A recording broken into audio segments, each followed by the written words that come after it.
car tout homme sera salé de feu. Marc chapitre 9, versets 49 et 50. Dans les Écritures, il y a quelques versets qui ont la réputation d'être particulièrement obscurs et dont l'interprétation divise les théologiens. Nous allons étudier aujourd'hui un de ces versets. Le passage que j'ai choisi se trouve en Marc chapitre 9, verset 49. Je vais aussi inclure le verset 50. Marc chapitre 9, versets 49 et 50. Car tout homme sera salé de feu. Le sel est une bonne chose. Mais si le sel devient sans saveur, avec quoi l'assaisonnez-vous? Ayez du sel en vous-même, et soyez en paix les uns avec les autres. Car tout homme sera salé de feu. Voilà donc notre verset. Qu'est-ce que cela signifie? Tout homme sera salé de feu. Cette phrase se trouve uniquement dans l'évangile de Marc. Elle ne contient que quelques mots, mais sa signification est loin d'être claire, même en y réfléchissant longuement. Peu de versets dans la Bible ont reçu autant d'interprétations diverses que celui-ci. Examinons-le attentivement, et tentons d'en tirer le sens avec autant de cohérence que possible. Tous seront salés par le feu. Remarquons premièrement que cette phrase concerne tous les hommes. On ne parle pas que de certaines personnes. Tous les hommes seront salés de feu. Tous. Vous, moi et chaque personne sur la terre. Pas seulement les chrétiens, les non-chrétiens aussi. Tous. Jésus a fait une déclaration qui touche tous les êtres humains. Ainsi, toute interprétation de ce verset doit tenir compte de cette observation. Mais quel est ce quelque chose qui concerne tout le monde et que Jésus mentionne dans son discours? On peut avancer, sans trop risquer de se tromper, que ce quelque chose est en rapport avec le feu et le sel, puisque ce sont les deux autres éléments qui se trouvent dans cette déclaration. Le sel et le feu, deux entités naturelles qui affecteront l'humanité entière. Prenons le temps de réfléchir à ces deux choses. Le sel et le feu se retrouvent l'un à côté de l'autre dans une même phrase. Pourquoi? Quel lien existe-t-il entre le sel et le feu? Si nous pouvions connaître pourquoi le sel et le feu sont placés ensemble ici, je crois que nous serions très proches de la pensée de Jésus au moment où il a prononcé ces mots. Considérons la Bible dans son entièreté. À quel endroit, dans la parole de Dieu, trouve-t-on ensemble le sel et le feu? Le sel et le feu forment une paire dans quel contexte biblique? Je n'en connais qu'un seul. Et c'est dans le contexte des sacrifices. Pensez à tout le système sacrificiel de l'Ancien Testament. Pensez particulièrement aux sacrifices commandés par Dieu. Il y a un dénominateur commun. Le sel et le feu se retrouvent ensemble sur l'autel des sacrifices. L'Ancien Testament contient de nombreuses pages consacrées aux sacrifices. Les 7 premiers chapitres du Lévitique enseignent au peuple juif des règles très détaillées sur la manière de présenter des sacrifices à Dieu. 5 types d'offrandes y sont mentionnés. L'offrande brûlée, l'offrande végétale, l'offrande de communion, l'offrande d'expiation et l'offrande de la culpabilité. Ces 5 offrandes ont ceci en commun. Les animaux ou de la farine doivent être brûlés sur l'autel. Et il ne faut pas oublier le sel lorsqu'il est question de sacrifice. L'Ancien Testament nous enseigne que tout sacrifice doit être offert avec du sel. Nous lisons en Lévitique chapitre 2 verset 13 qu'il faut ajouter du sel à toute offrande qui est présentée à Dieu. Lévitique chapitre 2 verset 13. tu mettras du sel sur toutes tes offrandes. Tu ne laisseras point ton offrande manquer de sel, signe de l'alliance de ton Dieu. Sur toutes tes offrandes, tu mettras du sel. Voyez que le sel, le feu et les sacrifices vont ensemble. Sans le feu, on ne peut pas offrir de sacrifice. Sans le sel, il n'y a aucun sacrifice que Dieu acceptera. Le feu et le sel sont des éléments obligatoires du système sacrificiel établi par l'Éternel dans l'Ancien Testament. Revenons maintenant à notre verset. Car tout homme sera salé de feu. Notez l'action du feu sur le sel. Être salé de feu. Le feu va se substituer au sel. Tous seront salés. Il s'agit d'une action. L'action d'être salé. Par le feu. Il s'agit d'un nom. Le feu va prendre la place du sel en nous. Comme vous le savez, le sel et le feu sont deux agents de purification. Le sel et le feu vont nous purifier lorsque nous devenons un sacrifice. Le sel et le feu vont exercer leur propriété purificatrice sur chaque individu dans le processus sacrificiel. Chacun sera purifié tant par le sel que par le feu. Et puisque le sel et le feu sont deux éléments qui accompagnent toujours les sacrifices, cela signifie que chaque personne sera un sacrifice. Ceci est très important à retenir. Chaque être humain sera un sacrifice, qu'il soit un croyant ou un non-croyant. Dans cette déclaration, le Seigneur Jésus ne donne aucun choix. Puis au verset 50, Jésus poursuit son discours en se concentrant sur le sel. Après avoir déclaré que tout le monde sera salé de sel, il dit « Le sel est une bonne chose. Mais si le sel perd sa saveur, avec quoi l'assaisonnerez-vous? Ayez du sel en vous-même, et soyez en paix les uns avec les autres. » Ces mots étaient adressés à ses disciples. Il faut se souvenir du contexte. Marc chapitre 9, versets 33 à 35, nous donne justement ce contexte. Ils arrivèrent à Capernaum. Lorsqu'il fut dans la maison, Jésus leur demanda « De quoi discutiez-vous en chemin ?» Mais ils gardèrent le silence, car en chemin, ils s'étaient querellés, ils s'étaient entretenus sur la question de savoir qui était le plus grand. Alors il s'assit, appela les 12 et leur dit « Si quelqu'un veut être le premier, qu'il soit le dernier de tous et le serviteur de tous. » Jésus était dans une maison à Capernaum, en compagnie de ses disciples. Il était en train de leur donner une leçon sur l'humilité jusqu'au verset 49 où il dit « Car tout homme sera salé de feu. » C'était aux 12 exclusivement que Jésus parlait. Vous le savez sans doute, dans le Nouveau Testament, le sel est utilisé comme un symbole pour les enfants de Dieu. On peut prendre comme exemple Matthieu chapitre 5, verset 13, où le Seigneur dit « Vous êtes le sel de la terre. Vous, mes disciples, vous êtes le sel de la terre. » Et curieusement, à l'intérieur de ce même verset, Jésus pose la question suivante.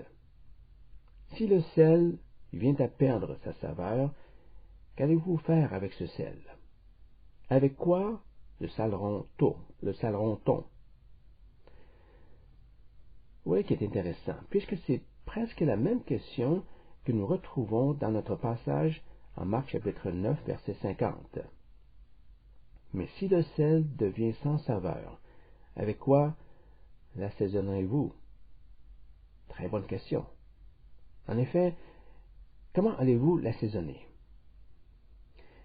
Eh bien, en Matthieu chapitre 5, Jésus dit que ce sel doit être jeté dehors, puisqu'il est devenu inutile.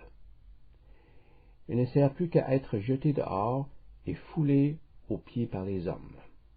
Matthieu chapitre 5, verset 13.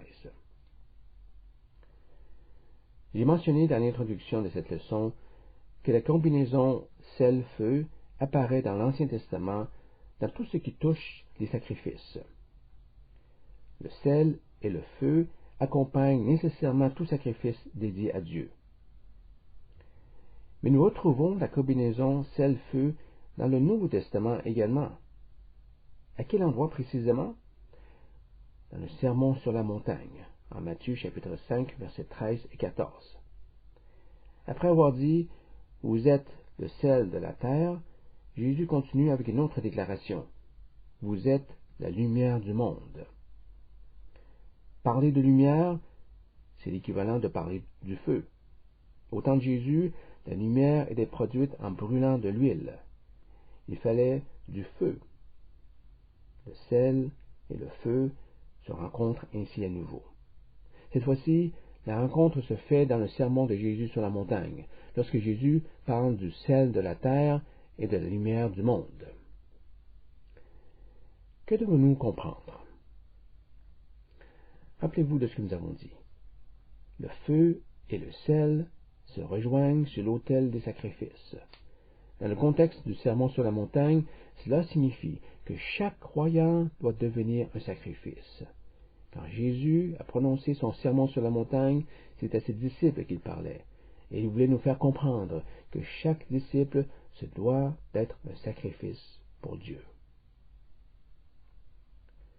Ce sel concerne donc les sacrifices. Il s'agit en quelque sorte d'un sel sacrificatoire. En Marc chapitre 9, verset 50, Jésus a dit « Ayez du sel en vous-même, et soyez en paix les uns avec les autres. » On pourrait paraphraser de cette façon. Ayez en vous-même ce sel sacrificatoire.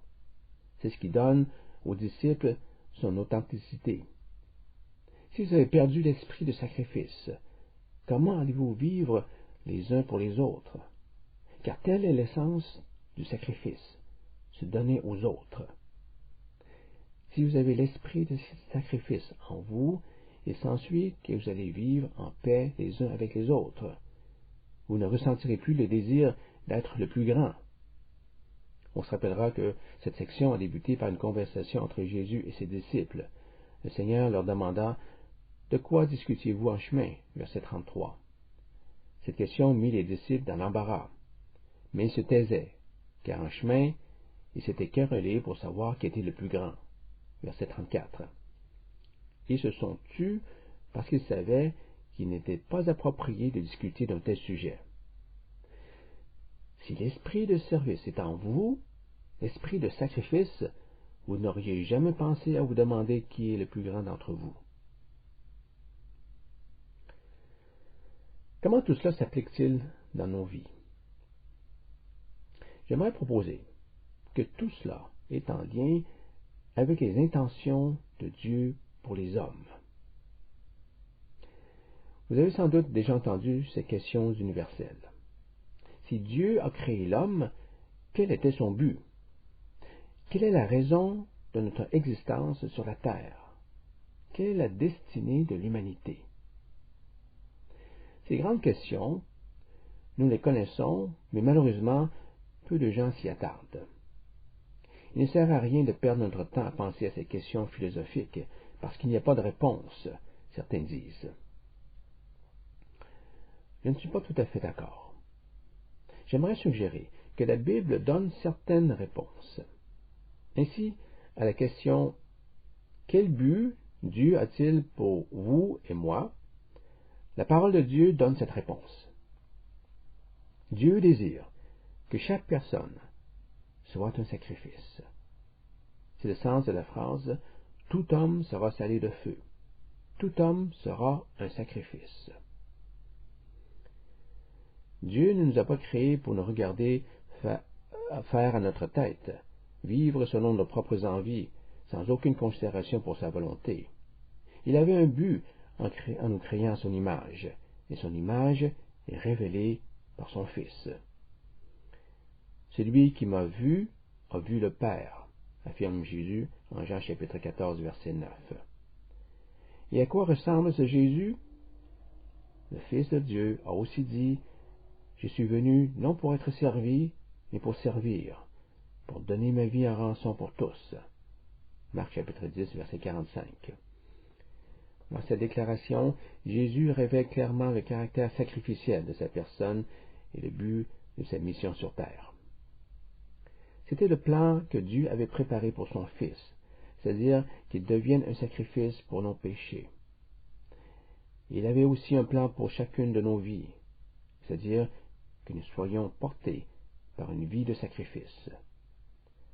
La nature même de Dieu se caractérise par une volonté constante de se donner. C'est ce qu'on appelle l'amour. L'amour s'exprime justement de cette manière, par le don généreux de soi aux autres. Dieu est amour, nous lisons en 1 Jean chapitre 4, verset 8. Et si nous avons été créés à l'image de Dieu, cela signifie que nous avons été créés pour manifester la même attitude. Le dessein que Dieu a pour nous aujourd'hui, dit Paul en Romains chapitre 8, verset 29, c'est de nous rendre conformes à l'image de son Fils. Car ceux qu'il a connus d'avance, il les a aussi prédestinés à être semblables à l'image de son Fils. Il veut que nous devenions semblables à Jésus. Comment devenons-nous semblables à la ressemblance? Comment devenons-nous à la ressemblance de Jésus? En adoptant la même attitude qui le conduit à se sacrifier pour les autres. En ayant la pensée du Christ qui a accepté d'offrir sa vie en rançon pour l'humanité. C'était le sacrifice suprême. Dieu nous appelle à vivre à l'image de cette vie de sacrifice. Vous savez, j'ai souvent eu ce rêve. Le rêve où chaque individu commencerait à vivre non pas uniquement pour lui-même, mais aussi pour les autres. Imaginez l'impact que cela aurait pour notre communauté. Essayez de représenter dans votre esprit une société dans laquelle chaque citoyen est animé par un esprit de sacrifice. Une société dans laquelle chacun s'efforce de se donner aux autres et tous se préoccupent de l'individu dans le besoin. Ce rêve prend la forme d'une vision qui nous est permis d'entretenir lorsque nous parlons de ce feu, du feu sacrificatoire, du feu de Dieu brûlant en nous. Nous percevons donc l'amour de Dieu dans cet esprit de sacrifice. Mais il y a autre chose. Nous y voyons également la sagesse de Dieu. De quelle façon? Dans le fait que le dessein de Dieu pour les hommes ne peut être contrecarré d'aucune façon. Rien ne peut le faire échouer, pas même le péché. Chaque personne sera un sacrifice d'une manière ou d'une autre. Qu'on se le dise, c'était le plan de Dieu depuis le début et il le demeurera jusqu'à la fin. Chacun sera un sacrifice. Chacun sera salé par le feu. Car voyez-vous, le choix qui est devant nous aujourd'hui n'est pas de décider si nous acceptons ou non de devenir un sacrifice. Le choix qui nous est permis de faire ne concerne que le type de sacrifice que nous acceptons de devenir. En Matthieu chapitre 7, versets 13 et 14, le Seigneur Jésus parle de deux chemins. Dans la vie, il existe deux chemins que vous pouvez emprunter. Le premier chemin est difficile, mais il mène à la vie. Le deuxième est facile, mais il mène à la perdition. Il n'y a pas d'autre chemin que vous pouvez prendre. Vous avez à choisir entre ces deux chemins. Mais peu importe votre choix, vous serez un sacrifice pour Dieu. Où est-ce que Jésus voulait souligner quand il a dit « Car tout homme sera salé de feu. Tout homme sera salé de feu. » Autant le chrétien que le non-chrétien. Un chrétien est salé de feu quand il offre sa vie en sacrifice à Dieu. Mais qu'en est-il du non-chrétien? Comment sera-t-il salé de feu? Il n'y a rien qui le lie à Dieu pour qu'il s'offre en sacrifice. Il faut savoir ici que dans la Bible, le feu représente autant la grâce de Dieu que le jugement de Dieu. tout homme sera salé, soit par le feu de l'Esprit Saint, soit par le feu du jugement divin.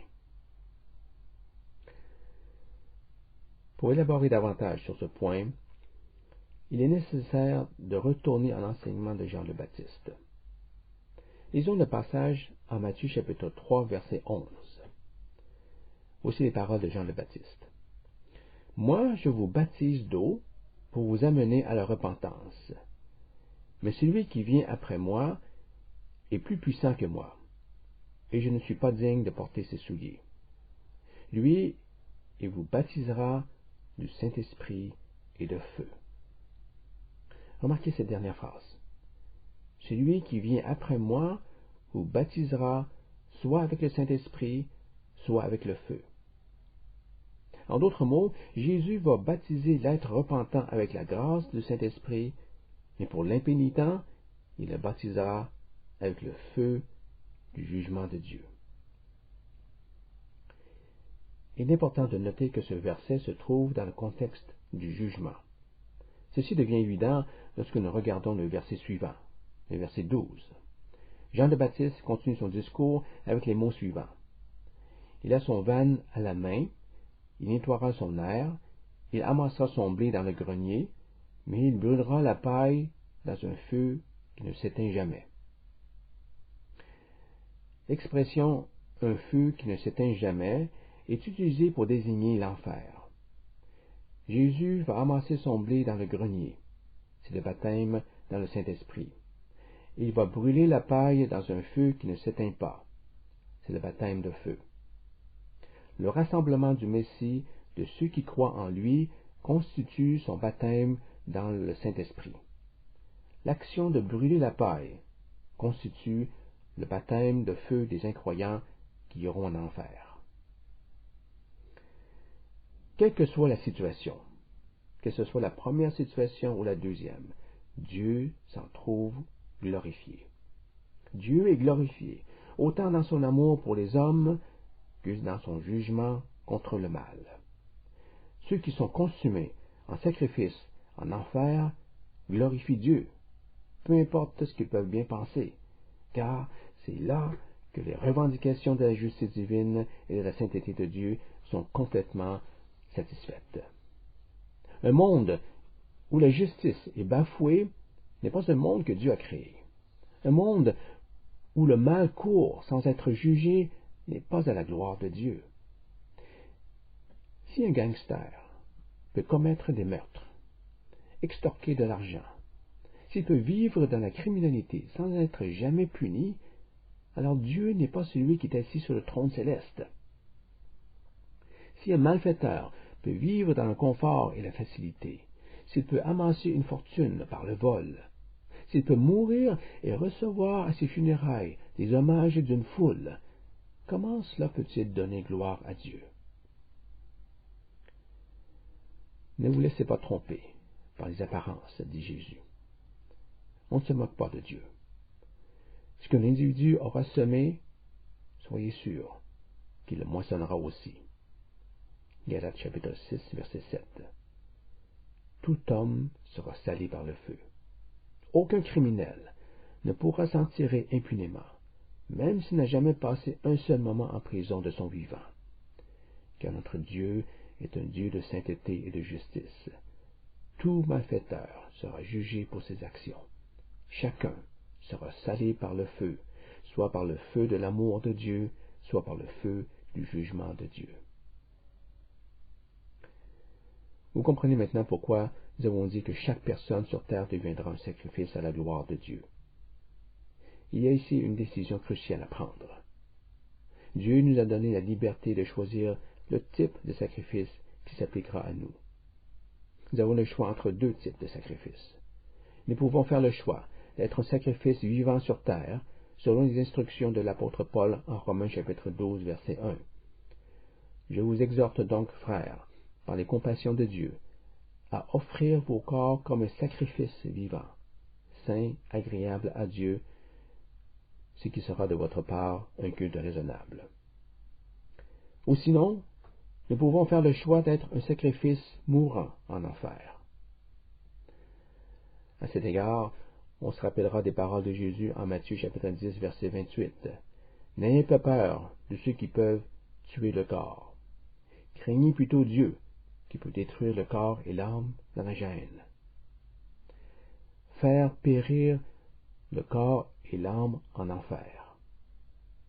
Un sacrifice agonisant. Un sacrifice en passe de mourir. Un sacrifice qui détruit en enfer.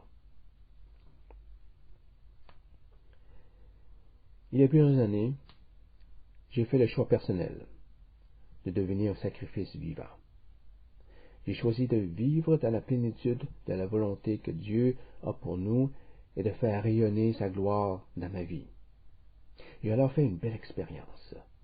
Dans mon état de sacrifice vivant, ma communion avec Dieu s'est épanouie de plus en plus. Le fait de m'être offert en sacrifice à Dieu m'a rapproché graduellement de lui. J'ai vu que la relation de sacrifice à Créateur m'a permis de développer une communion riche et authentique avec Dieu. Et plus tard, j'ai compris pourquoi. C'est sur le chemin étroit du sacrifice que nous trouvons à être attelés au Christ crucifié. Jésus a dit en Matthieu chapitre 11, verset 29, « Prenez mon joug sur vous et recevez mes instructions. » Lorsque deux animaux sont attelés ensemble, ils doivent partager la même charge. Si je prends le joug de Christ, ça signifie que je porte aussi sa croix. Lorsque je suis attelé avec lui de cette manière, marchant côte à côte, tirant la même charge, ressentant les mêmes douleurs, je ne peux faire autrement qu'être en communion avec lui. Prenez mon joug sur vous, et vous trouverez du repos pour vos âmes. Rappelez-vous de ceci. Dans toute cette idée du sacrifice, nous faisons une merveilleuse découverte. Nous découvrons un lieu de communion avec le Seigneur.